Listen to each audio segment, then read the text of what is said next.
Avec pugnacité et détermination, c'est ainsi que les femmes marocaines jouent leur rôle dans l'armée. Le capitaine Sana Amari est l'une d'entre elles. Elle combine des compétences scientifiques et de leadership. Elle dirige un atelier technique qui rassemble plus d'hommes que de femmes. Il s'agit de l'atelier de maintenance des avions de la 3e base aérienne des Forces armées royales de Kénitra. Le métier de la maintenance des avions dans le milieu militaire n'est pas forcément un métier d'homme. C'est aussi un métier que les femmes peuvent très bien faire. Tous les rôles qui concernent le métier sont aussi tenus par des femmes, soit les ingénieurs, soit les techniciens. La femme peut même trouver des solutions aux problèmes rencontrés. Il est aussi possible pour les femmes d'occuper des postes de direction des équipes militaires.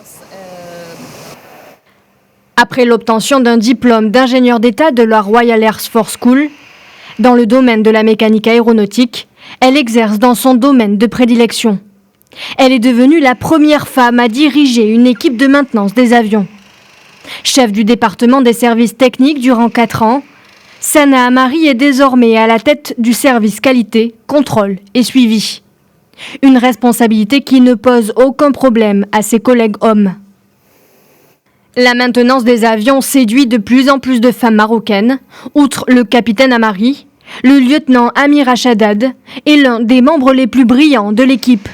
C'est avec assurance que cet ingénieur guide l'équipe de maintenance. Les femmes dans les forces armées royales prouvent qu'elles ont les mêmes capacités et compétences que les hommes, et cela nous rend très fiers d'appartenir à ce domaine de compétences. وهذا كيخلينا احنا نكونوا فخورات بالانتماء لهذه المؤسسه. Le lieutenant Amira et le capitaine Sana sont des exemples de persévérance, à l'image de toutes les femmes en charge de la base de Kénitra.